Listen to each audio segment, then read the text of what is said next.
बिस्मिल्लाहिर्रहमानिर्रहीम। अस्सलाम वालेकुम नाज़रीन, आप यूट्यूब चैनल देख रहे हैं। मैं इमरान खान हूँ। PMLN से या शरीफ ख़ानदान से ये बर्दाश्त ही नहीं होता कि कोई और पार्टी कभी भी लाहौर में कोई जलसा करे, ख़ास तौर पे वो पॉलिटिकल पार्टी जो सियासी नुक्ता नज़र से इनकी मुखालिफ हो। मुझे अच्छी तरह याद है, मैं PMLN की बीट रिपोर्टिंग किया करता था जब इमरान खान साहब ने सितंबर 2011 में एक जलसा किया था। एक बड़ा और तगड़ा जलसा था लाहौर के अंदर, और लाहौर की तारीख के बड़े जलसों में से वो एक था। तो उसके बाद मैंने शरीफ ख़ानदान की हवाइयाँ उड़ी हुई देखी।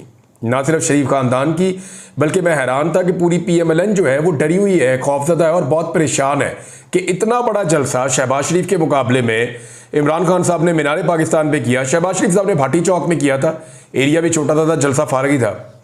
लेकिन इमरान खान साहब ने जलसा किया मीनार पाकिस्तान में और सारा भर दिया, और अनारकली तक से लोग पैदल चल चल कर गए थे। तो ये एक बड़ा तारीखी जलसा था।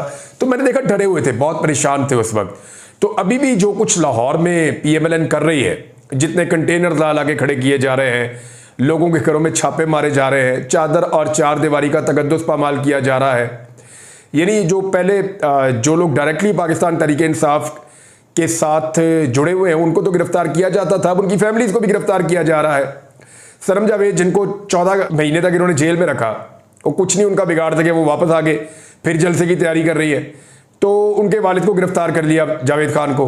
हालांकि वो पाकिस्तान पीपल्स पार्टी में है, वो अनाउंस करते हैं कि मेरा ताल्लुक पाकिस्तान पीपल्स पार्टी से है। मेरी बेटियां जो हैं वो सपोर्ट करती हैं, मेरे खानदान के बाकी लोग भी सपोर्ट करते हैं, और वो पाकिस्तान तहरीक इंसाफ को करते हैं। लेकिन मेरी सपोर्ट और चंद उनके साथ और लोग हैं, उनकी वो कहते हैं हमारी पीपल्स पार्टी से सपोर्ट है। उनको भी पकड़ के अंदर डाल दिया कि जनाब इनकी बेटियों को जो है वो कमज़ोर करने के लिए बाप को पकड़ के गिरफ्तार कर लो। तो ये सारी चीज़ें हमने पहली दफ़ा देखी हैं। यानी कारकुनों के लेवल पे ऐसा ज़बरदस्त जुल्म और तशद्दुद, ये शरीफ ख़ानदान का तुर्राए इम्तियाज़ है। यानी जब भी शरीफ ख़ानदान के रास्ते में कोई आता है तो ये ऐसे जालिम लोग हैं कि ये किसी भी लेवल तक चले जाते हैं। ये लोगों को घरों के अंदर घुसकर मारते हैं, ये पुलिस को अपनी मुसल्ला फोर्स के तौर पे इस्तेमाल करते हैं, और पुलिस को अपना एक पॉलिटिकल विंग बना के उनके ज़रिए से शहबाज शरीफ साहब पुलिस मुकाबले भी करवाया करते थे ना। तो ये इसी तरह पॉलिटिकल जो अपोनेंट्स हैं उनको कुचलने के लिए पुलिस की फोर्स को ब्रूटली इस्तेमाल कर रहे हैं। और एक अजीब मजबूरी है पाकिस्तान में। मैं ज़रा थोड़ा मजबूरी के बारे में आपको बताऊँ। कोई बेचारा सिपाही मिलता है, रास्ते में डंडा पकड़ के मार रहा होता है ना वो पॉलिटिकल कारकुनों को, तो वो भी कहता है कि मैं मजबूर हूँ। उसका थानेदार मिलता है, वो भी कहता है मैं मजबूर हूँ। यानी मैं कई SHOs मुझे मिले, कई पुलिस वाले इंस्पेक्टर्स मुझे मिले, DSPs मुझे मिले, उन्होंने कहा जी हम मजबूर हैं। जितनी दफ़ा मैं गिरफ्तार हुआ, जितनी दफ़ा मुझे पकड़ के ले गए, उन्होंने कहा जी मजबूर हैं। FIA वालों ने मुझे जब भी एयरपोर्ट पर रोका, उन्होंने कहा जी हम मजबूर हैं। जब भी ASF वालों को इस्तेमाल किया, उन्होंने ताकत के ज़रिए से कोशिश की जोर लगाने की, उन्होंने कहा सर आप तो पता है, जानते हैं आप, हम मजबूर हैं। इसी तरह जो FBR वाले हैं, उन्होंने केसेस पर उन्होंने कहा जी हम मजबूर हैं। वो एंटी करप्शन के दफ्तर में उनके ऑफिसर्स और उनके बेचारे मुलाजिम रो रहे थे मुझे, बल्कि मेरे साथ उन्होंने सेल्फियां भी बनाई, और बाकियों के साथ भी वो यही करते हैं, वो भी कहते हैं जी हम मजबूर हैं। ब्यूरोक्रेसी है, वो भी मजबूर है। यानी एक पूरा आवे का आवा है जो मजबूर है। SP से बात कर, वो कहता है सर आपको तो पता है मजबूर है सर। यानी पूरा का पूरा सिस्टम मजबूर है। और अब मजबूरी बढ़ते बढ़ते वहां तक पहुंच गई है कि आपका जो है गवर्नमेंट भी मजबूर है। यानी पाकिस्तान पीपल्स पार्टी का चेयरमैन है बिलावल जरदारी, वो भी मजबूर है। ये अपनी मजबूरी वो खुलकर बता रहे हैं अपने पॉलिटिकल साथियों को कि मैं मजबूर हूं। और शहबाज शरीफ है, वो भी मजबूर है, बल्कि वो तो मांगते हुए भी कहते हैं कि मांगने नहीं है लेकिन मजबूरी है। अब ये पता किस तरह के मजबूर है, मैं आपको विजुअलाइज कराता हूं आसान करके। आपने शोले फिल्म देखी होगी, उसमें आपने देखा होगा गब्बर सिंह ने बसंती को कहा था नाच नाच, नहीं तो मैं इसको मार दूंगा हीरो को। तो फिर वो बेचारी नाचने पे मजबूर हो गई। ये बेचारे सारे ऐसे ही मजबूर हैं, और गब्बर सिंह इन सारों को नचा रहा है, और गब्बर सिंह के इशारों पे ये सारे नाच रहे हैं बेचारे। उसी तरह की मजबूरी है, किसी की नौकरी की मजबूरी है, किसी की तनख्वाह की मजबूरी है, किसी की कारोबार की मजबूरी है, किसी की ट्रांसफ़र की मजबूरी है, किसी की जाली हुकूमत की मजबूरी है, किसी की करप्शन की मजबूरी है, किसी ने बेचारे ने केसेस से बचना है उसकी मजबूरी है, किसी ने बेचारे ने अपना मैंडेट बचाना है उसकी मजबूरी है। तो हर एक की कोई ना कोई मजबूरी है। तो ये बेचारे सारे मजबूर इकट्ठे हो गए। अब एक बात आप सोचिए कि क्या इतने सारे मजबूर मिलकर इस कौम को इस बहरान से निकाल सकते हैं? वो जो बेचारे खुद मजबूर हैं, खुद कुछ कर नहीं सकते, अपनी मर्जी के मुताबिक कोई फैसला नहीं कर सकते, अपनी मर्जी के मुताबिक कानून पर अमल दरामद नहीं कर सकते, वो लोग पाकिस्तान को बहरान में से निकालेंगे? सवाल ही पैदा नहीं होता। जब तक आज़ाद सोच नहीं होगी, जब तक रूल ऑफ लॉ नहीं होगा, जब तक सारे कानून के सामने सरनगू नहीं होंगे, तब तक सवाल ही पैदा नहीं होता कि ये मजबूरों की एक फोर्स मिलकर पाकिस्तान को बहरानों में से निकाले। ये बल्कि और बहरानों में धकेलते चले जाएंगे। वजह क्या है? बेचारे मजबूर हैं। इमरान खान साहब का पैगाम है, उन्होंने कहा कि लाहौर का जलसा आर या पार होगा, रोका गया तो जेलें भर देंगे। इमरान खान ने कहा कि अफगान इशू पर भी कहा गया कि मुल्क का मुस्तकबिल दांव पर लगा है और हम अफगान कौंसलर के पीछे पड़े हैं। इमरान खान ने कहा, ये सहाफियों से बात कर रहे थे अडियाला में कल, तो वहां से ये स्टेटमेंट से मैं आपको बता देता हूं कि आईनी अदालत के मामले पर पूरी तरह बहस होनी चाहिए। सुप्रीम कोर्ट आखिरी इदारा है जिससे लोगों को तवक्कुआत हैं। सुप्रीम कोर्ट को भी तबाह कर दिया गया तो पाकिस्तान बनाना रिपब्लिक बन जाएगा। सहाफी ने पूछा कि क्या आपने चार्टर ऑफ डेमोक्रेसी पर दस्तखत किए थे? इसमें आईनी अदालतों का क़याम भी मौजूद था, अब आपका क्या मौक़िफ़ है? इस पर इमरान खान साहब ने जवाब दिया कि हर चीज़ का कोई तनाजुर होता है, तब में और आज में फ़र्क है। आईनी तरमीम का मकसद सिर्फ और सिर्फ काजी फायद ईसा को बचाना है। ये सब कुछ रात के अंधेरे में नहीं होना चाहिए। ये जो करने जा रहे हैं ये आइन के खिलाफ है। इमरान खान ने कहा कि काजी फायद ईसा को इस अदालत से उठाकर आईनी अदालत में बिठा देंगे। मैंने ऐसे फैसले करने वाले डफ्फर और कम अकल बहुत कम देखे हैं। ये डरे हुए हैं, फिर कहते हैं कि इसके पास मोबाइल आता है और इसको खबरें मिलती हैं। मुझे तुम्हारी हरकतों की वजह से पहले पता चल जाता है। मुझे इल्म था कि यह तरमीम आनी है। जो भी होना था पूरी मुशावरत के बाद होना चाहिए था, रात के अंधेरे में नहीं होना चाहिए था। इससे इन लोगों का मकसद पता चलता है। इमरान खान ने कहा कि ये सुप्रीम कोर्ट को ख़त्म करने जा रहे हैं। लाहौर का जलसा डू एंड डाई है। अब ये बेशक जो मर्जी कर लें, हमने पूरी पार्टी को कह दिया है बाहर निकलें। 15 माह से जेल में हूं, मजीद भी जेल में रहने को तैयार हूं। अवाम भी जेल में जाने से ना घबराए। जलसे से अगर रोका गया तो जेलें भर देंगे। उन्होंने कहा कि लाइन के एक तरफ वो खड़े हैं जो वोट को इज्जत देने की बात करके बूट को इज्जत दे रहे हैं। जमहूरियत डंडे के जोर पर या गुलाम बनाकर नहीं चलती। रावलपिंडी के कमिश्नर ने बिल्कुल दुरुस्त कहा था कि काजी फायद ईसा और चीफ इलेक्शन कमिश्नर मिले हुए थे। ये एम्पायरों को तौसीह देना चाहते हैं ताकि ये एक्सपोज ना हो। अफगान कौंसलर के कौमी तराने के एहतराम में खड़े ना होने से मुतालिक सवाल पर इमरान खान ने जवाब दिया कि छोड़ो इसको, यहाँ मुल्क के और बहुत बड़े इशूज हैं, तुम्हें उसकी पड़ी है। मुल्क का मुस्तकबिल दाव पर लगा हुआ है और तुम उसकी बात कर रहे हो। वैसे मैंने उनका मौक़िफ़ लिया है, मेरा वहाँ राब्ता हुआ था, क्योंकि मुझे भी बहुत अजीब लगा कि ये इन्होंने क्या किया। तो ये जो कौंसलर साहब है ना, ये हाफ़िज़ कुरान भी हैं, ये शेखुल हदीस भी हैं और ये आलिम दीन है। अब हर एक की अपनी अपनी होती है। उन्होंने कहा जी मेरे शरई नुक्ता नज़र से मैं म्यूज़िक के एहतराम में खड़ा नहीं होता। तो मैंने उनको एक सवाल भिजवाया। मैंने कहा जी अगर आपको फ़र्ज़ करें किसी और मुल्क में सफ़ीर बनाकर भेज दिया जाए या वहाँ पे आप कौंसल बन के चले जाएं, तो क्या आप वहाँ पे भी खड़े नहीं होंगे? उन्होंने कहा जी कहीं भी खड़ा नहीं होगा म्यूज़िक के लिए।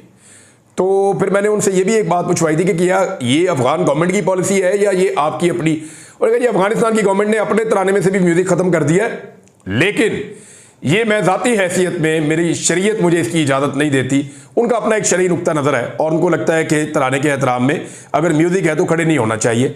और लेकिन उन्होंने साथ मुझे ये भी कहा कि पाकिस्तान और अफ़गानिस्तान को वो दो भाई समझते हैं और इन दोनों भाइयों के दरमियान जो इख्तलाफात नहीं होने चाहिए। ये दोनों भाई मिल जाएँ तो खित्ता और दोनों मुल्कों के लिए बहुत फ़ायदे में। इस किस्म की बातें भी उन्होंने मुझे बताई थी। बहरहाल उस पर फिर किसी वक्त बात करेंगे जब वो टॉपिक होगा। लेकिन इमरान खान साहब ने कहा कि मौलाना फजलुर रहमान ने हुकूमत की आईनी तरमीम को यकसर मुस्तरद करने का ऐलान किया है। इस सवाल पर इमरान खान साहब ने कहा कि तुम मुझसे क्या कहलवाना चाहते हो? तुम हेडलाइन के चक्कर में मुझे ट्रैप करना चाहते हो। मुझे 28 साल हो गए हैं सियासत में, इतनी समझ तो है कि मुझ में तुम मेरी सारी गुफ्तगू को एक तरफ करके कोई एक हेडलाइन बनाना चाहते हो। तो इमरान खान साहब भी समझते हैं कि एक्चुअली ये किस चक्कर में और ये क्या चाहते हैं। बहरहाल ये इमरान खान साहब का स्टेटमेंट था। लेकिन अली अमीन गंडापुर साहब के बारे में भी इमरान खान साहब ने एक पैगाम भेजा है और ये पैगाम सोशल मीडिया पर रिपोर्ट हो रहा है। अली अमीन गंडापुर को मेरा पैगाम है कि खैबर पख्तूनख्वा हुकूमत जाती है तो जाए, पूरा लाओ लश्कर लेकर लाहौर पहुंचना है। ये जी इमरान खान साहब का एक बड़ा वाज़ेह पैगाम खैबर पख्तूनख्वा की हुकूमत के लिए और अली अमीन गंडापुर साहब के लिए। अब देखते हैं खैबर पख्तूनख्वा से कैसे काफ़िले जाते हैं, क्योंकि जो मैंने सुना था शायद वो जीटी रोड को इस्तेमाल करेंगे या बहुत बड़े पैमाने पे जो है वो कारकुनों को रास्ते से भी निकालते हुए लेकर जाएंगे, लेकिन इसमें तो उनको पूरा एक दिन ऑलमोस्ट लग जाएगा। अगर वो 21 तारीख को जलसा करना चाहते हैं तो उन्हें 21 तारीख की सुबह सुबह निकलना पड़ेगा बहुत जल्दी खैबर पख्तूनख्वा से, और फिर वो काफिले रास्ते में मिलते मिलते वो पहुंचेंगे लाहौर, तो उनको शाम 5, 6, 7 ऐसे टाइम उनको हो जाएगा। बहरहाल अभी वहाँ से इस्लामाबाद पहुँचने में उनको रात लेट हो गई थी, तो लाहौर पहुँचने के लिए तो उनको ज़्यादा जल्दी जाना पड़ेगा। पाकिस्तान तहरीक इंसाफ को जलसे की इजाज़त नहीं मिली और उसके ऊपर हाई कोर्ट का एक बड़ा बेंच बन गया है, और इसमें जस्टिस फारूक हैदर बेंच के सरबराह होंगे, और इसमें दीगर जजेस में जस्टिस तारिक नदीम, ये लार्जर बेंच है जी, और जस्टिस अली ज़िया बाजुआ, ये 3 जजेस इसके अंदर शामिल हैं। और अब देखते हैं कि ये जजेस आज क्या फैसला करते हैं पाकिस्तान तहरीक इंसाफ का जलसा करने के हवाले से। मेरे ख्याल में ये वंस फॉर ऑल सेटल कर दें। देखिए, मीनार पाकिस्तान जो है ये वो जगह है, मिंटो पार्क, जहाँ पे कायदे आज़म मोहम्मद अली जिन्ना ने एक बहुत बड़े एक सियासी जलसे की क़यादत की थी, और उसमें करारदाद पाकिस्तान पेश की गई थी 1940 में 23 मार्च को। तो इसकी तो बड़ी तारीखी अहमियत है, और यहाँ पे जो पॉलिटिकल पार्टियां हैं उनको हमेशा इजाज़त होनी चाहिए कि वो यहाँ पे कानूनी तौर पे अपना जलसा कर सके, और यहाँ पे अलाउ किया जाना चाहिए सियासी जमातों को। अभी कुछ अर्सा पहले नवाज शरीफ साहब जब पाकिस्तान वापस पहुंचे तो पूरे पाकिस्तान से लोगों को इकट्ठा करके इस मैदान में लाया गया, और यहीं पे वो जो है कबूतर उड़ाए थे मियाँ साहब ने। ये इसी जलसा गाह के अंदर मियाँ साहब कबूतर उड़ा रहे थे। अभी 1 साल हुआ है, साल भी शायद नहीं हुआ, तो मियाँ साहब यहीं पे कबूतर उड़ा रहे थे। तो अब क्या फ़र्क पड़ गया इसमें? तो इमरान खान साहब की पार्टी जो है उसके लिए ज़रा थोड़ी सी मुश्किलात रहती हैं, उनको इजाज़त नहीं दी जाती। एक और इशू भी उठा हुआ है, वो इशू ये है कि जो स्पीकर ने कह दिया कि हमने एक्ट एक पास कर लिया कौमी असम्बली में, लिहाजा जो सुप्रीम कोर्ट ऑफ पाकिस्तान का फैसला था, वो फैसला आया था 12 जुलाई को, एक्ट पास किया गया बाद में ताकि फैसले के खिलाफ कुछ किया जा सके। तो वो कह रहे हैं जी 12 जुलाई का जो फैसला है वो गैर मुअस्सर हो गया है, लिहाजा सुप्रीम कोर्ट ऑफ पाकिस्तान के फैसले पर अमल दरामद करने की बजाय जो असम्बली ने नया एक्ट पास किया है उसके मुताबिक मखसूस नशिस्तें पीडीएम की जमातों को वापस दे दी जाए। लेकिन यहां एक सवाल पैदा हो जाता है, और यह बड़ा इंपॉर्टेंट क्वेश्चन है कि सुप्रीम कोर्ट ने जो फैसला दिया था, जो फुल कोर्ट बना था, 8 जजेस का एक मुत्तफिका फैसला है, बाकी 5 जजेस दूसरी तरफ हैं, तो जो 8 जजेस ने फैसला दिया था वो फैसला आइन की तशरीह था। ये कुछ जो कानून को जानने वाले लोग हैं उन्होंने ये नुक्ता उठाया, उन्होंने कहा जी सुप्रीम कोर्ट ऑफ पाकिस्तान ने आइन की तशरीह की थी, किसी कानून की तशरीह नहीं की थी। और जब सुप्रीम कोर्ट ऑफ पाकिस्तान किसी आइन की तशरीह करे और एक फैसला दे दे तो उस पर हर सूरत अमल दरामद होना होता है जब तक के आइन में तरमीम ना कर दी जाए, और आइन में तरमीम की इनकी कोशिश अभी तक तो नाकाम रही है। लिहाजा अब इलेक्शन कमीशन ऑफ पाकिस्तान के पास कोई रास्ता नहीं है, और हैरत इस बात पे है कि बार बार सुप्रीम कोर्ट ऑफ पाकिस्तान के ऑर्डर्स के बावजूद, तंबीह के बावजूद, इलेक्शन कमीशन ऑफ पाकिस्तान इतनी दीदा दलेरी कैसे दिखा सकता है कि वो फिर जा रहा है सुप्रीम कोर्ट में नए सवालात के साथ या नए इशू के साथ, और वो फैसले पर अमल दरामद नहीं कर रहा। ये एक्सट्रीमली डेंजरस है, ये बड़ा खतरनाक है कि पाकिस्तान के अंदर आइन बेसिकली ऐसा लगता है मुअत्तल है, यानी जो इलेक्शन करवाने की तारीखें थी वो मिल ही नहीं रही थी। जब तक कि पाकिस्तान तहरीक इंसाफ को मुकम्मल तौर पे क्रश करके तबाह बर्बाद नहीं कर दिया गया, तब तक इलेक्शन का अनाउंस ही नहीं किया गया। फिर भी तहरीक इंसाफ जीत गई, और अब दोबारा आइन शिकनी की जा रही है कि सुप्रीम कोर्ट ऑफ पाकिस्तान के फैसले पर अमल दरामद नहीं हो रहा। एक बड़ी ज्यादती है।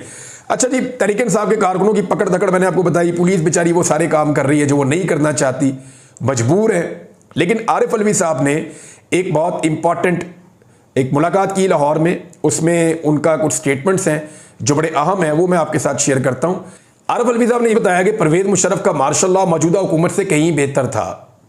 लाहौर में उन्होंने मीडिया से बातचीत की, उन्होंने कहा कि जो हुकूमत आइनी तरामीम का बिल लाना चाहती है, ये आइनी तरामीम नहीं बल्कि आइन की तदफीन का बिल है। इस हुकूमत से तो परवेज मुशर्रफ का मार्शल लॉ बेहतर था।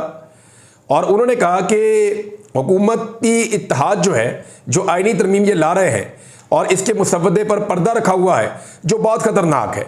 पाकिस्तान में कई चीज़ें खतरनाक हद तक बढ़ती जा रही हैं, बलूचिस्तान के हालात अच्छे नहीं हैं। उनका कहना था कि बिल में धोखाधड़ी का तरीक़ाकार है, 63A को ख़त्म किया जा रहा है, आइनी तरामीम के लिए लोगों को अगवा किया गया। मैं मौलाना फजलुर रहमान का मशकूर हूँ कि उन्होंने आवाज़ बुलंद की। इसके साथ ही अमीर जमात इस्लामी हाफिज़ नईम और लियाकत बलोच का भी शुक्रगुजार हूँ। उन्होंने कहा कि 90% पाकिस्तानी लोग इमरान खान के साथ हैं। लोगों से गुजारिश है कि वो पाकिस्तान तहरीक इंसाफ के जलसों में आए। आरिफ अलवी साहब ने कुछ बातें और भी बताई। उन्होंने बताया जी कि जो मौजूदा आर्मी चीफ है वो इमरान खान साहब से बहुत नफरत करते हैं, ये भी उन्होंने कहा। उन्होंने ये भी बताया कि मैं शोहदा के घर में जब जाना चाहता था, जब मैं सदर था, तो मुझे मिलिट्री सेक्रेटरी रोक देते थे या मुझे रोक दिया जाता था जनरल बाजवा की जानिब से, और मुझे कहते थे बाद में आपको ले जाएंगे। फिर बात कभी भी नहीं आई, लेकिन मैं हर शहीद के घर पे फ़ोन ज़रूर करता था। तो बतौर सदर उन्हें किस तरह के हालात का सामना करना पड़ा वो बताना शुरू हो गए हैं। ये अबू बकर साहब ने लिखा है, अहमद अबू बकर साहब ने, कि लेफ्टिनेंट जनरल सरफराज शहीद की फैमिली से मैं मिलना चाहता था। मुझे मेरे मिलिट्री सेक्रेटरी ने पहले रोका, फिर मेरे इसरार पर DGISI ने रोका, फिर जनरल बाजवा ने रोका कि सिक्योरिटी के एतबार से आपका जाना दुरुस्त नहीं, लेकिन वज़ीर आज़म वहाँ पे गए, हम आपको अगले दिन लेकर चले जाएंगे। फिर वो अगला दिन ना आया। हर शहीद के घर मैं टेलीफोन ज़रूर करता था। फिर उन्होंने एक और बड़े मज़े की बात बताई। उन्होंने कहा जनरल बाजवा हर वक्त आकर बताते थे कि असद उमर की वीडियो मेरे पास है, शाह महमूद की वीडियो मेरे पास है। मैंने उन्हें प्राइवेसी के मुतालिक हज़रत उमर फारूक रज़ियल्लाहु तआला अन्हु का वाक़या सुनाया, मगर इस बात के 10 मिनट बाद जनरल बाजवा ने जेब से मोबाइल निकाला और फिर कहा कि इसमें जनरल फैज़ हमीद की भी वीडियो है। मैंने जनरल बाजवा को एक नफ्सियाती मसाइल का शिकार इंसान पाया। ये जी आरिफ अलवी साहब बता रहे हैं। नाज़रीन, आखिर में मैं एक चीज़ आपके सामने रखता हूँ कि चार्टर ऑफ डेमोक्रेसी और बेनज़ीर भुट्टो की एक ख्वाब पूरा करने के लिए बिलावल ये कह रहे हैं कि जी हम एक आईनी अदालत बनाना चाहते हैं। तो सवाल मेरा ये है कि क्या बाकी अदालतें गैर आईनी हैं? वो भी आईनी अदालतें हैं, लेकिन आइन की खातिर ये आईनी केसेस से मुतालिक, कॉन्स्टिट्यूशनल केसेस से मुतालिक अगर कोई अलग अदालत अब ये बनाना चाहते हैं तो इनको बार बार हुकूमत मिली। पिछले 18 सालों में सिर्फ 3 साल बीच में इमरान खान के हैं, बाकी 15 साल इनके पास हुकूमतें रही पाकिस्तान में। इन 15 सालों में इन्होंने क्या किया? सवाल ये है ना, इन्होंने इन 15 सालों में क्या किया? क्यों नहीं ये आईनी तरमीम लेकर आए? और कई इन्होंने कॉन्स्टिट्यूशनल अमेंडमेंट्स की हैं, बहुत सारी की हैं, लेकिन इन्होंने आईनी अदालत इससे पहले नहीं बनाई। एक्चुअली ये अब इसलिए बनाना चाहते हैं कि ये इससे अपने जाली मैंडेट को बचाना चाहते हैं और अपनी हुकूमत की मुद्दत में इजाफा करना चाहते हैं कि किसी तरह हम अपनी हुकूमत बचाने में कामयाब हो जाएं। भारत अब तक के लिए इतना ही। अपना ख्याल रखिएगा, अपने चैनल का भी। अल्लाह हाफ़िज़।